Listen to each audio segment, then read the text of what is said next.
하나님 말씀은 창세기 35장 9절에서 13절 말씀 보십니다.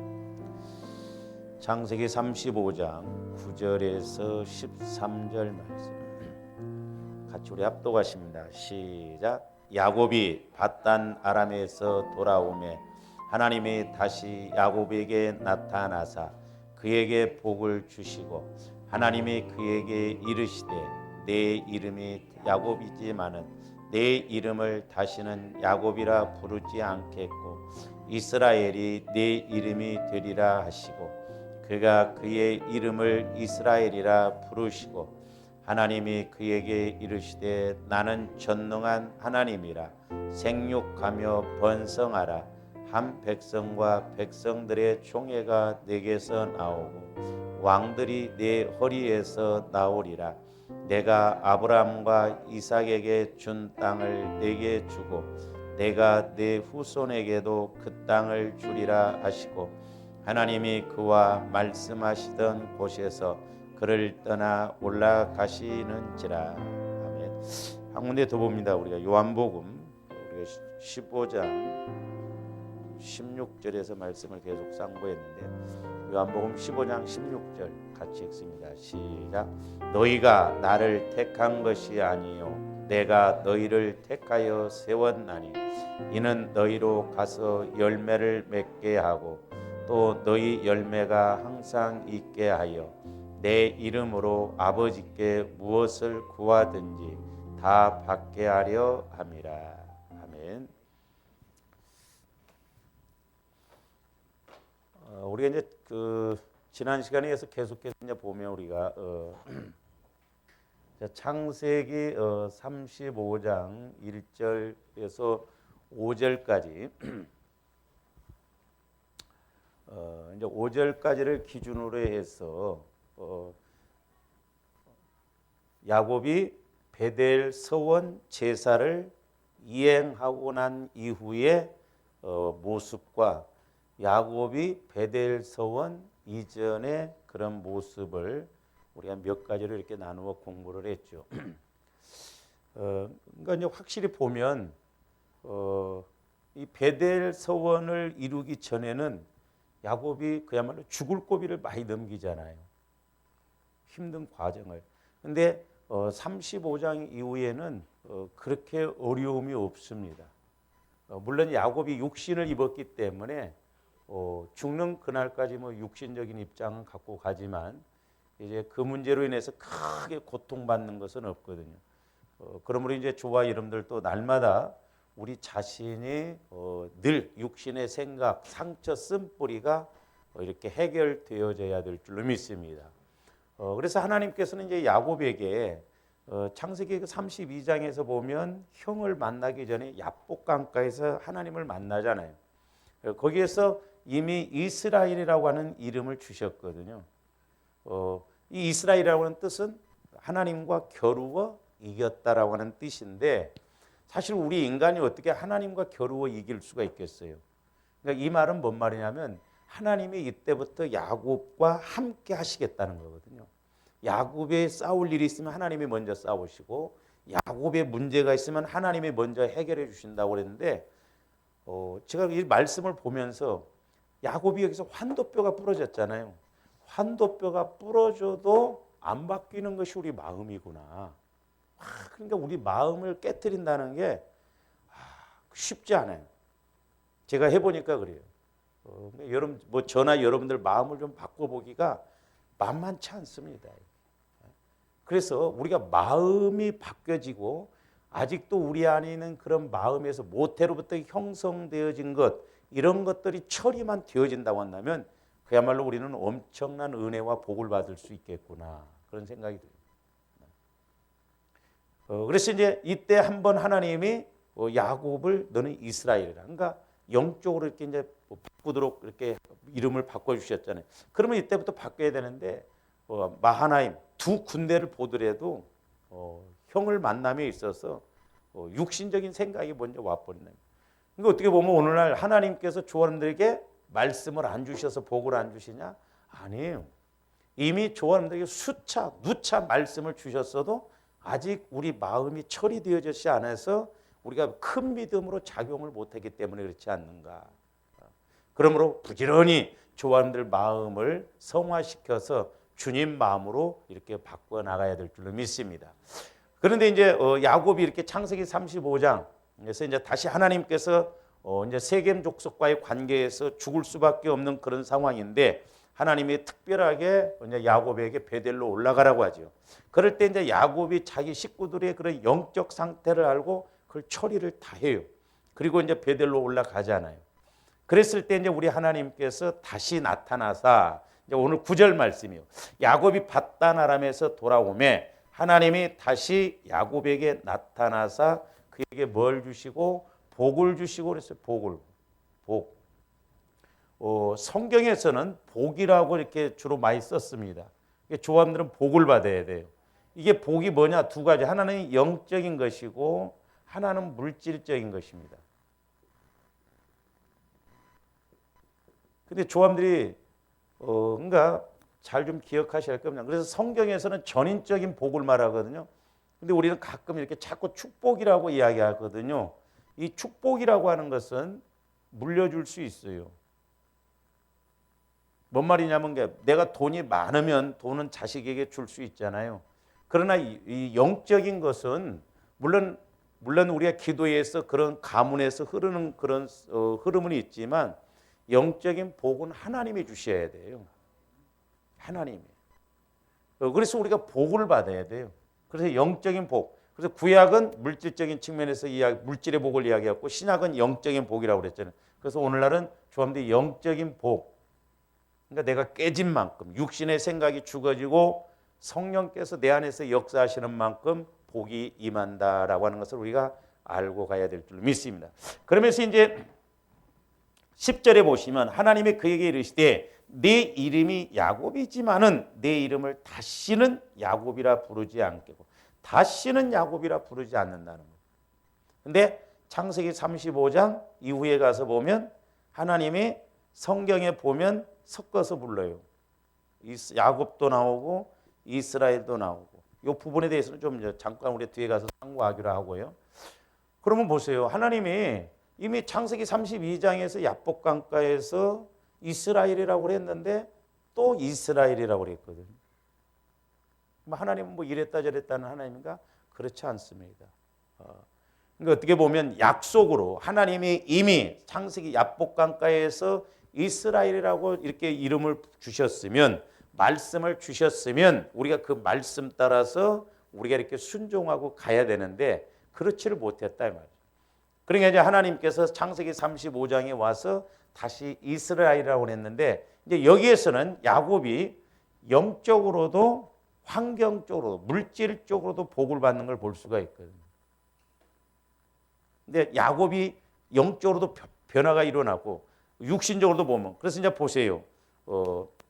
11절도 보면 하나님이 그에게 이르시되 나는 전능한 하나님이라 생육하며 번성하라 백성과 백성들의 총회가 내게서 나오고 왕들이 내 허리에서 그러니까 야곱을 통해서 이제 12지파가 나오고 이스라엘의 민족이 됐잖아요. 야곱에게 주신 이름이. 그러면서 내가 아브라함과 이삭에게 준 땅을 내게 주고 내가 내 후손에게도 그 땅을 주리라 하시고 그렇죠? 그러니까 우리가 이제 이런 데서 보면 우리가 이렇게 이제 삼각형 구도로 본다고 한다면 야곱이 하나님의 뜻, 하나님의 사명을 이루었고 그 다음에 야곱이 영적으로 바뀌었잖아요. 영적으로 바뀌고 그 다음에 순종했을 때 전인적인 복이 와진 것을 볼 수가 있거든요. 우리 2단계까지 가야 될 줄로 믿습니다. 그러니까 영적인 기도할 때마다 성령께서 깨닫게 해주신 그것을 알고 하나님의 뜻을 이루어드리고 그러므로 또 나는 하나님께서 주시고자 하는 복을 받는 우리가 여기까지 가야 돼요. 여기까지. 할렐루야. 그러니까 우리 마음이 변화가 안 일어나면 하나님이 함께 하실 수가 없다 이 말이죠. 그래서 이제 우리 하나님께서 이렇게 창세기 35장에 다시 야곱이라 부르지 않고 이스라엘이라 부르겠다 했는데 이제 창세기 35장 이후에 가서 보면 분명히 야곱이라고 하는 이름이 나오고 그 다음에 이스라엘이라고 하는 이름이 나옵니다. 그러면 언제는 야곱이라고 불렀고 언제는 이스라엘이라고 불렀느냐? 이게 뭐 꼭 100% 맞다 이렇게 볼 수는 없어요. 왜냐하면 제가 기도하면서 궁금했거든요. 다시는 야곱이라 부르지 않으라고 했으면 계속 이스라엘로만 나와야 되는데 보면 막 야곱, 이스라엘 섞어서 불렀거든요. 그래서 제가 이제 기도하는 가운데 두 가지를 이렇게 뭐 더 몇 가지 있을 수도 있는데 그런 측면에서 우리가 좀 생각을 해봐야 되겠다는데 하나는 뭐냐면 이제 야곱이 말하면 사람과의 관계에 있을 때 야곱이라고 불렀어요. 그러니까 뭐냐면 육적 관계, 육적인 관계에 있을 때는 야곱으로 불렀거든요. 자, 우리 창세기 35장 20절 한번 가서 보세요.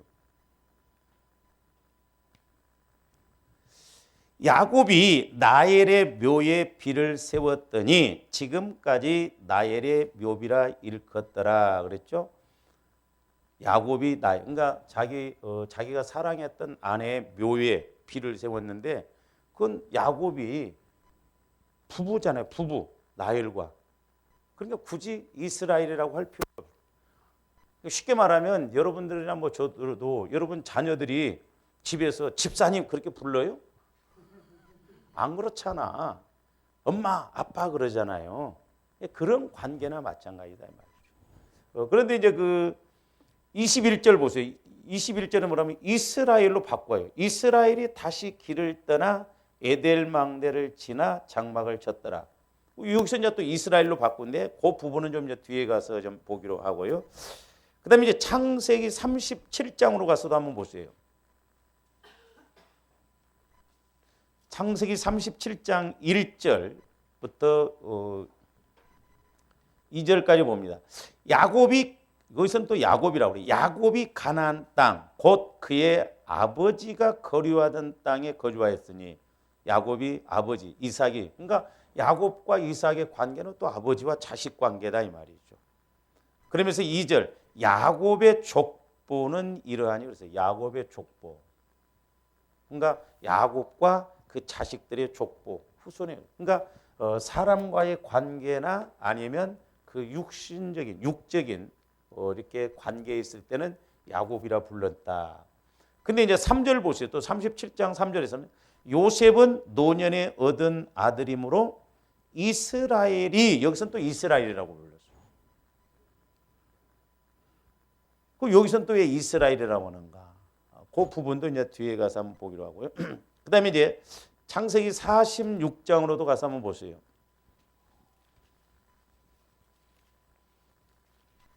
자, 46장에 보면 야곱, 이스라엘이 더 많이 나와요. 46장 1절에서는 이스라엘이라고 부릅니다. 이스라엘이 모든 소유를 이끌고 떠나 부엘세바에 이르러 그랬죠.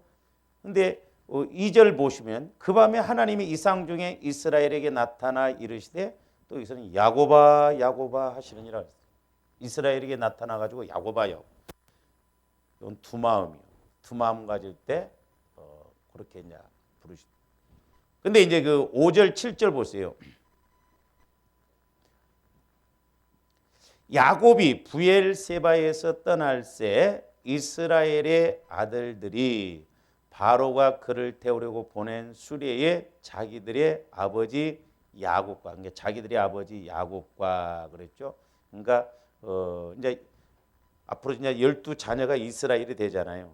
그러니까 하나님과의 관계 속에서 갈 때는 이스라엘 이렇게 불렀습니다. 그러면서 이제 7절 이와 같이 야곱이 그의 아들들과 손자들과 딸도 그러니까 이건 이제 육신적인 관계에 있을 때 야곱이라고 불렀다.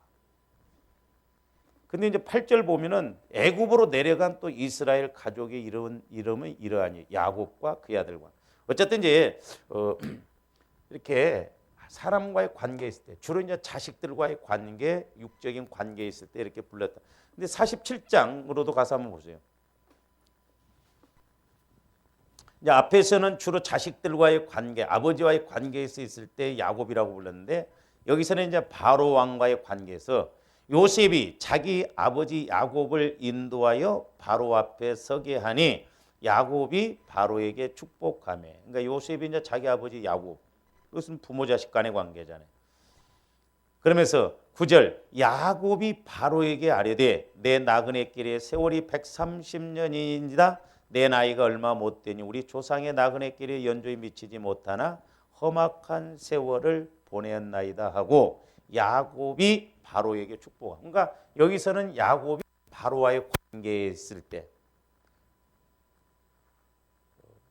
또 조만한 측면에서 보면 바로 왕은 아직 뭐 하나님을 모르잖아요. 그러니까 사람과의 관계에 있을 때는 야곱이라 불렀다라고 했고, 이제 두 번째, 언제 야곱이라고 불렀냐 하면 야곱이 육신적인 생각이나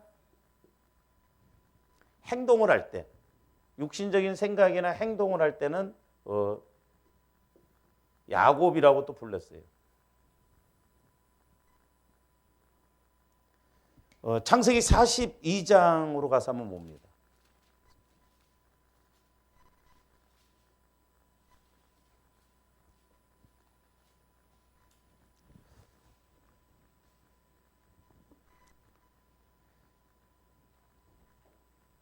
창세기 42장 1절부터도 보면요. 1절부터 그때 야곱이 애굽에 곡식이 있음을 보고 아들들에게 이르되 너희는 어찌하여 서로 바라보고만 있느냐. 야곱이 또 이르되 내가 들은즉 저 애굽에 곡식이 있다. 그러니까 여기서는 또 야곱이라고 불렀어요. 그러니까 육신적인 먹어야 할 거 아니요. 먹는 문제를 지금 이렇게 급하니까 가뭄이 들어서. 그러면서 이제 4절도 보세요. 그러니까 이제 그 아들들이 베냐민을 데리고 오라고 하는데 아버지가 요셉도 잃어먹은 것으로 생각하고 베냐민을 안 보내려고 하거든요.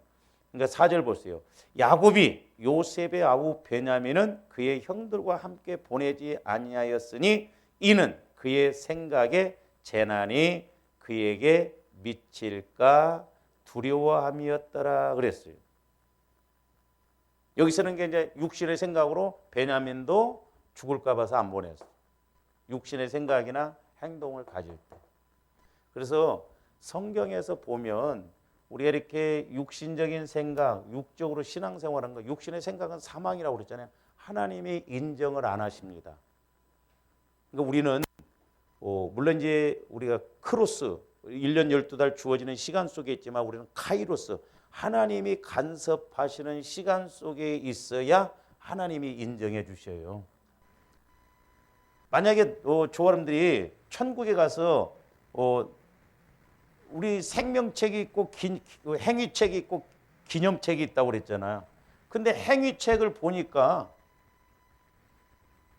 예를 들어서 2001년부터 2019년까지 띄워먹어 버렸네. 비워졌네. 뭐야 막 우리가 그러는데 우리가 육신적으로 생각하면 이렇게 공백이 될 수 있다 이 말이죠. 이건 내 이야기가 아니라니까요. 이거 중요해요. 그러니까 우리가 성령을 통해서 하나님이 주시는 시간, 하나님이 주시는 때 그걸 카이로스 그러거든요. 그러니까 하나님이 함께 하시는 시간만이, 영적인 것만이 하나님이 인정하신다 이 말이죠.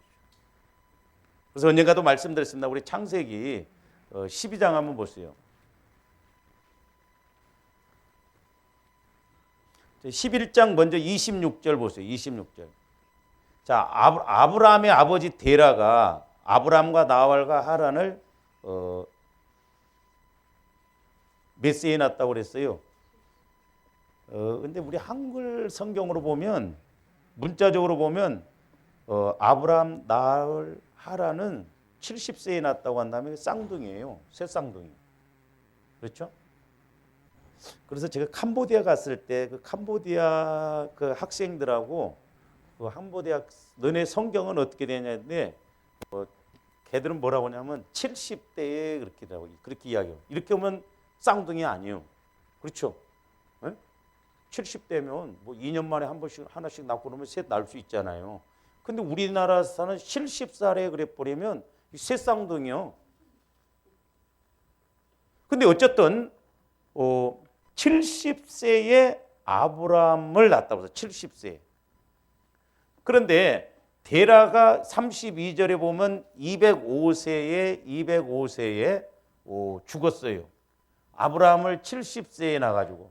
그러면 아브라함이 나이가 몇 살이에요 지금? 135. 그렇죠? 근데 12장 4절 보세요. 이에 아브라함이 여호와의 말씀을 따라갔고 지금 아버지가 죽었어요. 죽고 난 이후에요. 롯도 그와 함께 갔으며 아브라함이 하란을 떠날 때에 몇 세라고요? 75세. 그럼 몇 년이 비어요? 60년이 비어버려요. 60년. 그러면 성경이 잘못된 거예요? 아니요. 아브라함이 육신적으로 하나님을 안 믿고 육신적으로 우상을 섬기던 건 하나님이 제해버렸어요. 인정을 안 해줬다. 오늘날도 마찬가지죠. 그래서 주여러분들이 두렵고 떨림으로 시간도 하나님 것이다 이 말입니다. 할렐루야. 그러니까 우리가 목회자들도 저도 우리가 오해하는 부분이 많아요. 특별히 이제 우리 목사님이 나중에 이제 제가 설교를 하겠습니다만은 제사장 아론부터 예수님까지 대제사장이 80대래요. 그 강문호 목사님이 그 성막 책 쓰는 거 보면. 근데 이제 성경을 레위기에서 보면요. 제사장, 대제사장이 지성소를 들어갈 때요. 에봇 겉옷은 벗고 들어갑니다. 근데 우리가 목회자인 나도 어떻게 배웠냐? 전부 옷을 입고 방울 달리고 지성소까지 들어가서 방울이 안 울리면 죽는다. 아니에요. 성소에 들어갈 때는 방울 달린 겉옷까지 다 입고 들어갔는데 지성소에 들어갈 때는 안에 속옷 하얀 옷만 입고 들어갔어요. 세마포 옷만 입고 들어갔다니까요. 그러니까 우리가 이렇게 성경을 얼마나 오해를. 우리가 요한복음 4장에 보면 수가성 여인이 남편 5이라고 하니까 막 술집 여자인데 아니요. 얼마나 믿음 좋은 여자인지 몰라요. 율법으로 살려고 몸부림쳤던 여자예요. 그리고 보면 로마서 마태, 마가, 누가는 히브리 시간을 썼습니다. 히브리 시간. 근데 요한복음은 로마 시간을 썼거든요. 로마 시간이에요. 그러니까 로마 시간으로 오면 오후 6시가 맞아요. 근데 히브리 시간으로 말하면 낮 12시로 이렇게 되거든요. 그러니까 뭐 술집에 다니는 여자가 뭐 창피스럽고 그러니까 낮 12시에 막 물길로 갔다 이게 어떻게 보면 짜집기야. 그리고 읽어보세요. 대화 자체가 처음부터 믿음에 관한 이야기라니까요. 그러니까 이 여인은 남편이 5 거기에 초점을 했는데 계대 결혼이라고 그래서 그러니까 어떻게 보면 세상말로 말하면 이 가난 여인도 대단한 거예요. 초상 하나 치르기도 힘든데 근데 전부 술집 여자로 이렇게 표현하고 장녀로 표현하는데 아니에요. 얼마나 몸부림쳐 믿음으로 메시아를 기다리고 그러니까 만나자마자 믿음으로 그리고 우리 예수님이 네 남편이 다 생겨 자기가 남편이 다 있는 게 옳다고 하잖아. 그러면 술집 여자가 그렇게 행동하는 것을 옳다고 보는 거예요? 아니요. 그러니까 이렇게 오해를 할 때가 많다. 근데 목사님들이 거의가 다 장녀로 해석을 해요. 믿음 좋다고 해석하는 목사님 내가 딱 한 분 보셨어요. 그러니까 이렇게 우리가 오해를 할 때가 많더라고요. 이게 성경. 그러니까 사실 어떻게 성경 이게 보면 우리나라 훈민정음과 마찬가지예요. 이게 한글 훈민정음 해석을 하면 못 하잖아. 그래서 조화원들이 이렇게 성령을 통해서 말씀을 자꾸 조명을 우리가 받아야만이 정확하게 알 수 있다라고 하는 거죠. 그래서 이렇게 야곱이라고 칭할 때는 뭐 꼭 그런 건 아니에요. 그러나 틀린 것도 아니요. 전체적인 맥락에서 보면 그러니까 이거 우리가 신앙생활할 때 육신적으로 이렇게 신앙생활한 건 인정 안 한다니까요. 제가 전도사 시절 때도 내가 이야기했잖아요. 그 집사님이 교만해가지고 헌금한데 7천만 원을 넣어도 나는 안 받는다는 거예요. 그게 그러니까 우리가 육신적으로 하면 안 됩니다. 언제나 우리가 영적으로 이렇게 해야 되는데 우리가 이따가 뒤에 부분에서도 이제 좀 그런 부분도 우리가 한번 상고를 해 보겠습니다. 그다음에 이제 이스라엘이라고 부를 때는 언젠가 이스라엘. 이제 반대죠. 이것은 이제 하나님의 목적 또는 이제 하나님의 뜻을 이루고 가는 과정에 있을 때는 이스라엘이라고 불렀어요. 자, 창세기 37장으로 가서 한번 보면 창세기 37장.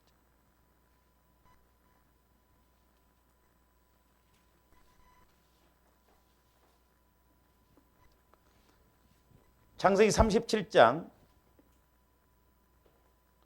3절 한번 보세요. 요셉은 노년에 얻은 아들이므로 이스라엘이, 여기서는 이스라엘이라고 해요.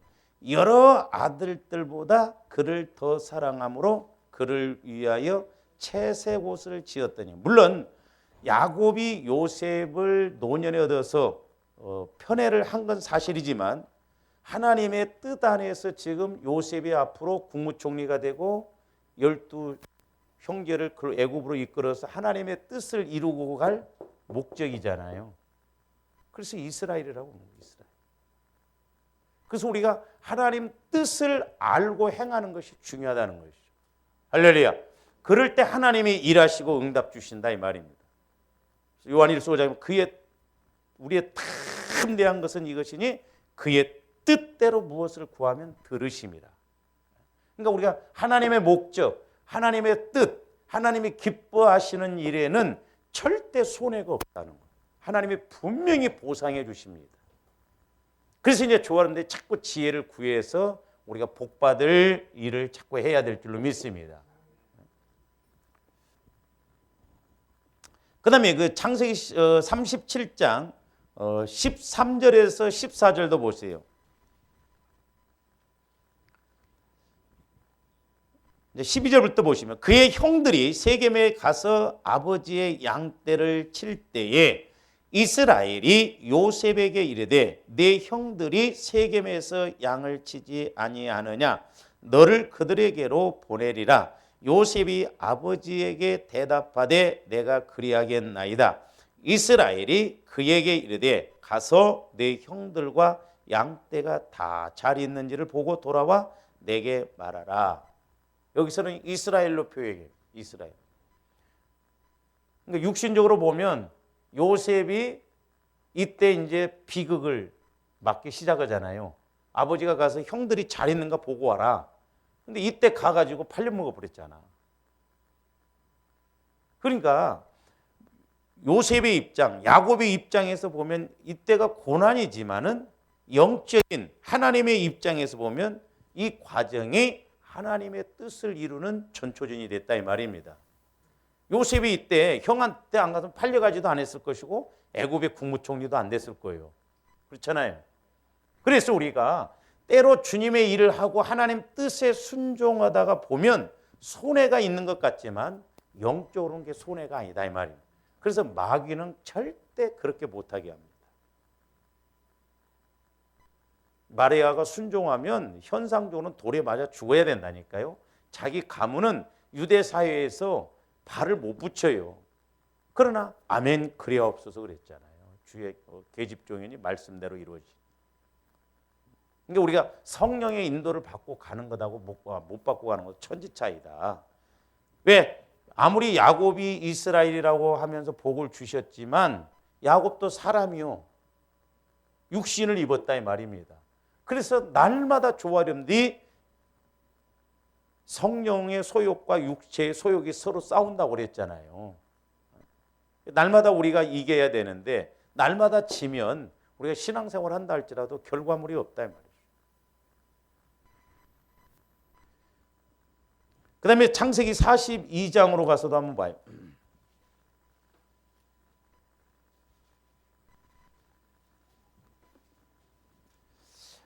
여기서는 또 이스라엘이라고 그래요. 앞에 4절에서는 야곱이라고 그랬는데 5절에서는 이스라엘의 아들들이 양식 사러 간 중에 있으니 가나안 땅에 기근이 있음이라. 결국 요셉이 국무총리가 돼서 이제 만나게 되는 과정을 이야기를 하기 때문에 이스라엘이라 이렇게 불렀고요. 46장으로 가서도 봅니다. 창세기.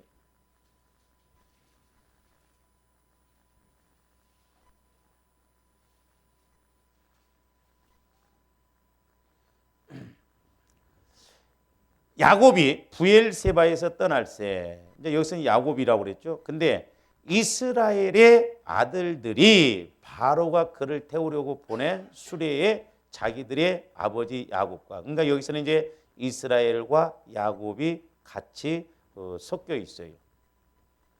8절도 애굽으로 내려간 이스라엘 가족의 이름은 이러하니라. 비록 가족이지만 이들이 이제 12지파의 조상이 되고 하나님의 뜻을 이루어드리는 이스라엘 민족이 됐다 이 말이죠. 근데 46장 2절도 한번 보세요. 창세기.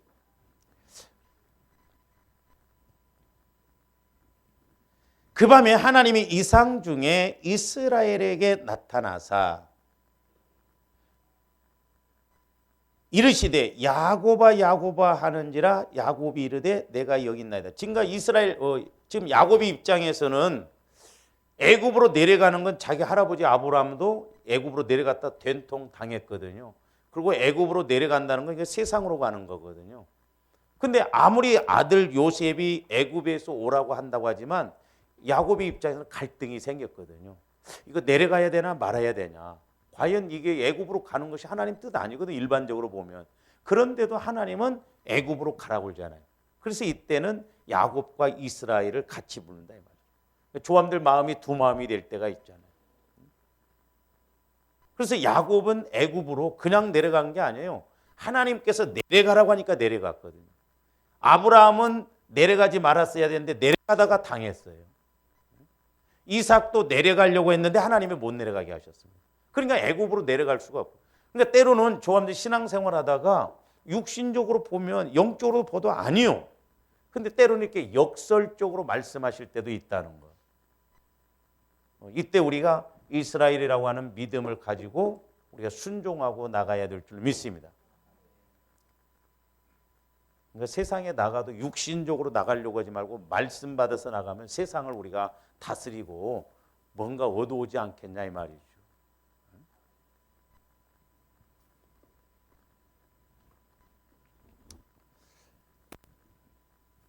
그 다음에 이제 또 두 번째는 뭐냐면 아까는 이제 육신적으로는 여기인데 영적으로 행동할 때, 물론 하나님의 뜻, 하나님의 목적을 이루고자 하지만 영적으로 움직일 때,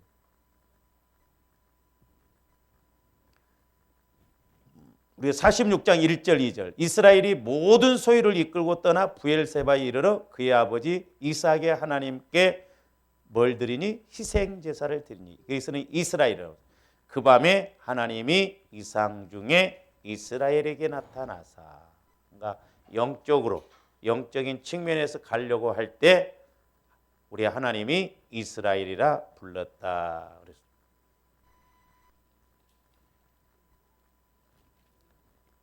그 다음에 창세기 46장 30절도 한번 보세요. 29절부터 보시면 요셉이 그의 수레를 갖추고 고센으로 올라가서 그의 아버지, 그러니까 여기에서는 이제 아버지와 자식 관계지만 이스라엘을 맞으며 그랬어요. 그러니까 영적으로 이제 하나님의 뜻을 이루고 가는 과정이잖아요. 그러면서 30절 이스라엘이 요셉에게 이르되 내가 지금까지 살아있고 내가 내 얼굴을 보았으니 지금 죽어도. 그러니까 비록 부모 자식 야곱과 요셉의 관계지만 하나님의 입장에서는 지금 영적으로 지금 일을 진행하고 가고 있다 이 말입니다. 우리 신앙생활도 이렇게 가야 될 줄로 믿습니다. 그러니까 조함들이 육신적으로 움직이는 것 같지만 내가 그러니까 말씀을 받고 주님 마음을 갖고 가면 내가 움직이는 게 아니라 이스라엘이라는 거예요. 영적으로. 내가 영적으로 지금 하나님의 말씀에 의해서 하나님이 움직이신다 이 말입니다. 우리가 이렇게 붙들어야 돼. 이렇게 믿음. 하나님이 함께 하시는 할렐루야. 근데 똑같이 밥 먹는 것 같지만 다르다 이 말이에요. 똑같이 가는 것 같지만 하나님의 말씀을 주셔서 말씀 받고 하나님 뜻을 이루기 위해서 가는 것은 육신이 아니라 영적인 것이기 때문에 하나님이 책임지신다 이 말입니다. 그래서 조합원들이 자꾸 기도해서 하나님 뜻이 무엇이고 이런 영적인 원리가 무엇인가를 알고 가야 된다 이 말이죠. 그럼 분명히 하나님이 책임지게끔 되어 있다 이 말이죠. 그래서 우리도 영적인 이스라엘이에요. 여러분 육신의 이름이 움직이는 것이 아니라 하나님이 보실 때 영적으로 네가 지금 움직이고 있구나. 그럴 때 하나님이 책임지시고 겨루어 이겼다라고 하는 것은 하나님이 함께 하신다는 의미다 이 말이죠. 그래서 늘 하나님의 함께 하시는 그런 은혜가 있기를 주님의 이름으로 축원을 드립니다. 그다음에 이제 우리가 요한복음 15장으로 가서 봅니다. 이제 우리가 그 15장 16절 말씀을 이제 그 열매에 대해서 설교를 하다가 야곱이 베델 서원 이전과 베델 서원 이후에 그런 열매 맺는 것을 이제 상고를 했는데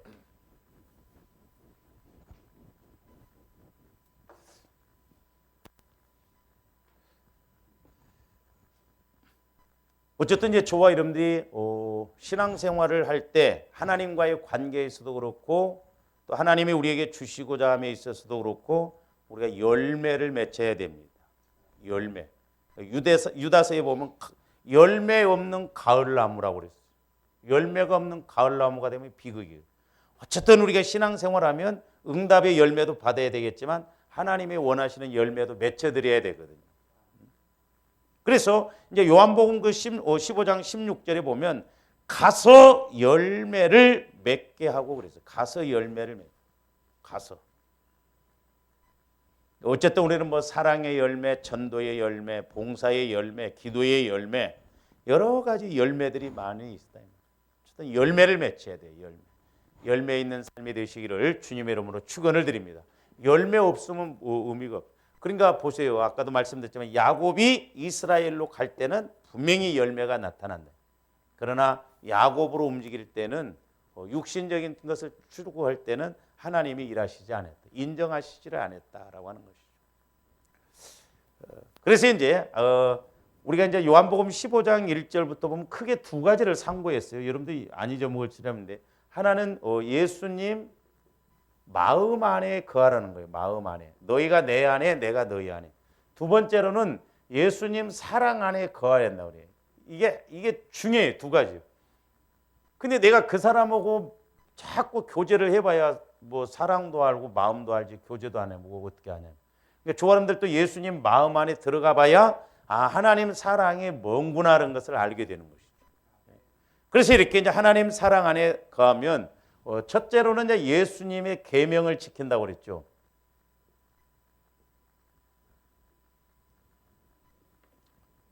(10절에서) 보면 그랬고 그 다음에 이제 두 번째로는 기쁨이 충만하다고 그랬어요. 잘 보세요. 제가 비판을 나온 건 아닙니다. 조엄디 지금 우리 한국교회 상황은 영적인 관계가 이루어지지 않다 보니까 사람들이 자꾸 어디다 초점을 맞추냐면 육적인 것에다 초점을 맞춥니다. 그래서 설교도 보면 육적 건강 이런 것에 대해서 막 설교를 많이 하거든요. 근데 사실 물론 우리가 사는 날 동안 건강하게 살아야 돼요. 그러나 오래 살고 짧게 살고 그거 사실 중요한 게 아니에요. 그럼 예수님은 저주받았어요? 그거 아니잖아요. 순교자들은 저주받은 거냐? 아니다 이 말이죠. 근데 많은 사람들이 보면 신앙생활도 내가 1대1로 하나님과의 영적인 관계가 이루어지면 영적인 것에 초점을 맞추는데 지금 많은 우리 그리스도인들이 전부 육신적인 것에다가만 초점을 맞추다 보니까 설교를 뭔가 재미있게 하고 육신의 귀를 자꾸 이렇게 긁어주고 막 우스갯소리 많이 하고 코미디 같이 하고 그래서 막 그때 웃고 그러면 그게 은혜인 줄 안다 이 말이죠. 물론 그것도 필요해요. 그러나 거기에 초점이 맞춰져 보면 안 됩니다. 그래서 이 기쁨이 충만하다는 거, 이제 우리 교단의 목사님도 그래서 기쁨이 충만해야 되니까 내가 이렇게 한다는데, 물론 우리가 그것도 중요한데 잘 보세요. 그러니까 육신의 기쁨은 일시적입니다. 그러니까 여러분들이 아무리 이제 그것도 어렵더라고. 사실 육신적으로 웃기는 것도 어려워요. 어려운 거. 근데 만약에 제가 여러분들한테 늘 막 웃기는 소리만 막 했어요. 근데 여러분들이 그 웃기는 걸 통해서 영혼에 아무런 반응이 없다고 한다면 그건 심판받을 일이에요, 제가. 근데 육신적으로 웃어갖고는 육신적으로는 건강해지고 좋은 효과가 있을 수 있지만 영적인 건 영적으로 터치가 되어져야 되거든요. 그래서 제가 이제 그런 문제를 가지고도 이렇게 기도를 좀 하면서 느끼는 게 뭐냐면, 잘 보시죠. 우리 데살로니가서 5장으로 한번 가서 봅니다. 이 부분을 좀 우리가 16절부터 보세요.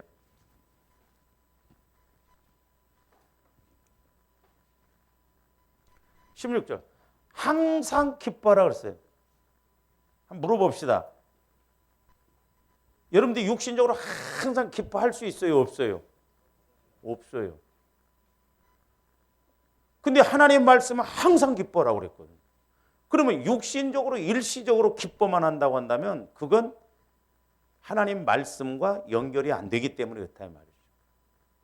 그리고 두 번째로 뭐라고? 쉬지 말고 기도하라. 이 쉬지 말고도 뭐예요? 항상 기도하라는 거예요. 이 세 가지가 이루어지면 하나님께서 함께 하시는 것이고, 이 세 가지가 동시적으로, 예를 들어서 이게 이런 맥락에서 이루어지면 성령의 인도를 따라서 가는 것이지만, 그렇지 않으면 육신적으로 가는 것이죠. 어떻게 우리가 쉬지 말고 기도해요? 안 되는 것을 지금 하나님은 하시라고 그래요? 그리고 범사에 감사하라. 잘 보세요. 항상이나 쉬지 말고나 범사나 똑같은 말씀이에요. 항상 기뻐하고 항상 기도하고 항상 감사라는 것이죠. 근데 이게 되는 경우가 있어요. 항상 기뻐하고 항상 기도할 수 있고 항상 감사할 수가 되는 경우가 있는데, 성령의 인도를 받으면 돼요. 여러분들이 보세요. 내가 성령의 인도를 통해서 어떤 말씀을 깨달아지면 여러분들이 일하면서도 그 말씀에 대해서 묵상이 되면서 생각이 되죠. 이게 쉬지 말고 기도하는 거예요. 근데 쉬지 말고 기도하라. 내 안에서 성령께서 조명해 주시면 뭘 하더라도, 저도 마찬가지입니다. 예를 들어서 오늘 새벽 기도 때 어떤 말씀을 깨닫고 그러면 그 말씀이 내 영혼 안에서 계속 묵상이 되면서 대화를 해도 뭘 하더라도 내 안에서 그 말씀이 그런 말씀인가 생각을 자꾸 하게 되거든요. 이게 내 영혼에서는 쉬지 않고 묵상하는 거예요. 기도가 되는 거예요. 그리고 여러분들이 말씀에 대해서 뭐 깨달음이 없어요. 얼마나 기쁜지 몰라요. 좋아요, 막. 그러니까 저도 이제 예를 들어서 막 말씀에 대해서 막 새로운 것이 딱 깨달아지고 막 주일이 기다려져. 그래서 막 나는 은혜 받았고 좋았고 설교하는데 육신적으로 앉아 있으면 얼마나 실망스러운지 몰라. 이게 기쁨이에요, 기쁨. 그리고 범사에 감사. 감사하다. 그럼에도 불구하고 감사하다. 왜? 주님 마음으로 이렇게 되어지는 것이기 때문에. 그렇기 때문에 저와 여러분들이 주님 마음을 통해서 성령의 인도를 받으면 기쁨, 항상 기뻐할 수 있는데, 항상 기뻐라고 그랬는데 안 되니까 육신적으로 막 자꾸 웃기는 소리에서 그건 육신적으로는 좋을 줄 모르지만 영적인 측면에서 별 효과가 없다. 그러니까 그게 나쁘다는 게 아니에요. 그것도 중요하지만 더 중요한 건 저와들이 영혼에 초점 맞죠. 그러니까 우리 한국 교인들이 자꾸 육신적으로 막 이렇게 웃겨주고 이런 것에만 초점을 맞추지 자기 영혼을. 그러니까 여러분들이 막 오늘 실컷 웃었는데 영혼에서 만족이 없으면 그건 진짜 기쁨이 아니다 이 말이죠. 구분을 좀 우리가 잘하고 가야 돼요. 속지 말아야 됩니다. 그게 나쁘다는 게 아니에요. 우리가 육신적으로도 많이 웃어요. 그러니까 보면 요즘은 막 웃음 치료사도 있고 그러더라고. 이제 우리 모임에도 그 사모님 한 분이 그런 쪽으로 아주 잘하거든요. 그래서 내가 차라리 교회에서 치유 사역을 차라리 그렇게 하라고 그랬어. 가서 맨날 예수 없이 웃겨주고 그거 의미 없다고 그랬어. 영적으로 보면. 그러니까 조합원들이 영혼에 초점 맞춰야 돼요. 우리 육신은 아무리 뭐 건강하고 멋지도 7, 80년이면 끝날 육체라니까요. 우리 영혼이 가서 이제 인정받고 대접받아야 되는데 사람들이 영혼에 초점을 안 맞추니까 자꾸 교회 와서 어떤 그냥 감각적이고 자꾸 육신적인 그런 것에다 초점 맞춘다 이 말이죠. 그러니까 예를 들어서 여러분들이 뭐 코미디 같은 그런 거 실컷 웃었는데 영혼에서 만족이 있습니까? 그건 아무 의미 없어요. 우리는 성령을 통해서 영혼에서 기쁨이야. 이건 막 얼마나 좋은지 몰라요. 그래서 이제 성경에 보면 우리 예수님도 그래서 웃으셨다는 말씀은 없어요. 영적으로 보면 예수님 웃을 일이 없어요. 왜? 이스라엘 백성들을 구원시키러 오셨는데 이 원수들이 살리러 오신 예수님을 못 알아보잖아요. 어두움이 빛을 못 알아봐요. 그러니까 이제 나중에는 우리 예수님이 예루살렘 성을 보시고 우셨다고 그랬잖아요. 그러니까 영적인 측면에서 보면 울 일은 많아도 그렇게 웃을 일은 없어요. 근데 우리가 진짜 기뻐할 때가 있어요. 언제? 성령의 인도를 받을 때. 자, 누가복음 10장으로 한번 가서 봅니다. 누가복음 10장. 21절 보세요. 이럴 때는 진짜 기쁨이 우리 예수님도 그때에 누가복음 10장 21절. 그때에 예수께서 성령으로 뭐 하시며 기뻐하셨다. 그러니까 우리 예수님은 그 20절에 가서 보세요. 이것으로도 기뻐하지 말라고 그랬어요. 그러나 귀신들이 너희에게 항복하는 것으로 기뻐하지 말고 너희 이름이 하늘에 기록된 것으로 기뻐하라. 그러니까 성령께서 역사하셔서 지금 제자들이 가서 귀신을 쫓아냈거든요. 그러니까 그 현상적으로 기뻐하지 말고 너희 이름이 천국에 기록되어져 있기 때문에 하나님의 자녀이기 때문에 그런 권세가 나타나지 않냐. 그러니까 본질적인 것 갖고 기뻐라는 거예요. 근데 오늘날 우리는 현상적인 것에다 자꾸 초점 맞추고 그게 하면 기뻐하고 그러는 거예요. 그러니까 우리 예수님도 그렇게 하는 걸 보고 하나님이 이들이 이름이 하늘의 생명책에 기록되고 하나님의 자녀니까 하나님의 사도이니까 귀신을 쫓아냈다. 그러니까 우리 예수님도 성령을 통해서 기뻐하셨다 이 말이에요. 왜? 저들의 이름이 하늘에 기록되어지고 귀신이 떠나가고 성령으로 기뻐했다니까 우스갯소리로 기뻐한 게 아니에요. 우리가 이제 설교를 좀 부드럽게 하기 위해서 그러는데 우리가 분명히 알아야 된다 이 말이죠. 그게 필요하지만 영혼에서 성령을 통한 이런 만족이 없으면 그래서 이제 저도 여러분들이 그러면 항상 기뻐하는 것이 된다고 한다면 항상 쉬지 말고 기도하는 것도 이루어져야 돼요. 막 웃었는데 기도는 안 돼요. 막 웃었는데 감사가 안 돼. 그게 아니잖아. 이 세 가지가 그러면 이루어진가 어느 정도. 여러분들이 막 성령을 통해서 막 은혜를 받으면 소위 말해서 열흘은 간다고 싶다. 열흘. 그러면 기도도 열흘은 가져야 된다 이 말이죠. 할렐루야. 성령의 인도를 받으면 이게 그렇게 되느냐 이게 정상이다. 성령께서 주시는 것이다 이 말입니다. 성령의 인도를 받으면 우리가 내 마음에서 항상 막 기쁨. 성령의 인도를 받아서 기도하면 내 마음 안에서 막 영혼이 계속 그 말씀을 묵상하고 성령의 인도를 받으면 내 마음 안에서 범사가 그럼에도 불구하고 감사하다. 감사하다. 감사할 일이 있어요 우리는? 예수를 수십 년을 믿어도 하나 감사할 일이 없어. 아주 사는 것이 힘들다. 그러면 우리가 이게 뭐요? 그럼 그런 사람 막 웃겨준다고 그게 사는 거예요? 아니다 이 말이죠.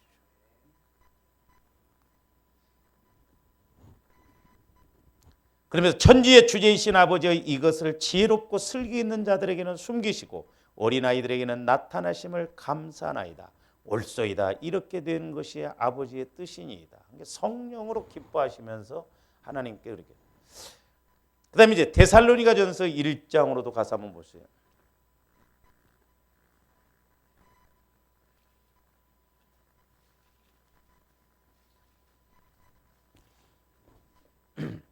그러니까 조합들이 육신적으로 가면 어려움이 와버리면 우스갯소리도 안 나와. 아무리 우스갯소리 해도.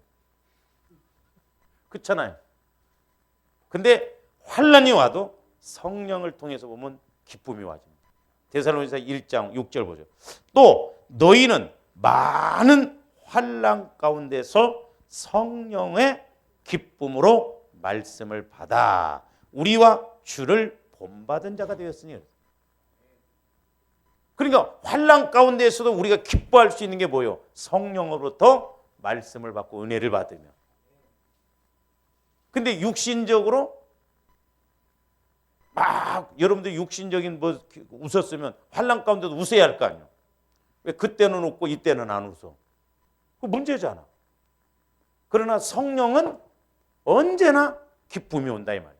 좋을 때도 기쁘고 환난 가운데 있을 때도 말씀의 성령을 통해서 주시면 기쁘고, 그래서 마귀 역사 세상을 이길 수 있다 이 말입니다. 할렐루야. 그래서 우리는 영원한 걸 추구하고 가야 돼요. 영원한 거. 이 땅에서도 인정받고 하나님 앞에 가서도 인정받을 수 있는.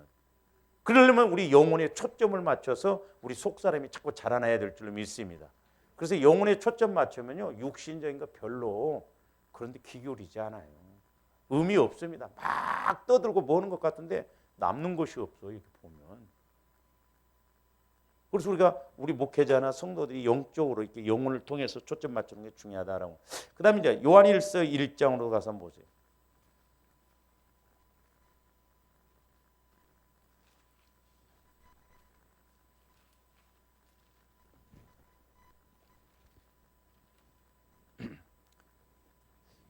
요한일서 1장 4절도 보세요. 3절부터 봅니다. 3절. 우리가 보고 들은 바를 너희에게도 전함은 너희로 우리와 사귐이 있게 하려 함이니 우리의 사귐은 아버지와 그의 아들 예수 그리스도와 더불어 누림이라 그랬어요. 예수 그리스도와 더불어. 그러니까 보고 들은 바, 성령을 통해서 말씀을 듣고 보고 예수를 누리게 되면 어떤 현상이 오냐. 4절. 우리가 이것을 쓰면 우리의 기쁨이 충만하게 하려면 기쁨. 그러니까 성령을 통해서. 그래서 우리가 복음은 복된 소식, 기쁨의 소식 그럽니다. 근데 육신적으로 보면 사람들이 복된 소식이라도 안 받아들여요. 그러므로 저와 여러분들이 사랑 안에 들어가면 기쁨이 충만해진다 이 말이에요. 기쁨이. 그래서 우리가 이제 지난번에 6가지 항상 열매가 맺는 단계까지 사랑 안에 있을 때 그걸 설교를 했었거든. 그래서 이제 우리가 좀 다른 데로 가서 했는데 이 부분에 대해서는 우리가 좀 다음 시간에 이렇게 하도록 하겠습니다. 기도하시죠. 사랑의 주님 감사합니다. 이제 우리가 복을 받더라도 전인적으로 복을 받게 하여 주시고 영적으로나 환경적으로도 복을 받고 언제나 우리가 영적인 이스라엘이 되어져서 하나님 보시기에 합하고 인정받는 신앙생활 되게 하여 주시옵소서. 아버지 하나님, 저희들 더 이상 속지 않고 속이지 않게 하여 주시고 날마다 성령 하나님의 간섭함을 받게 하여 주시옵소서. 감사를 드리며 예수 그리스도 이름으로 기도하옵나이다.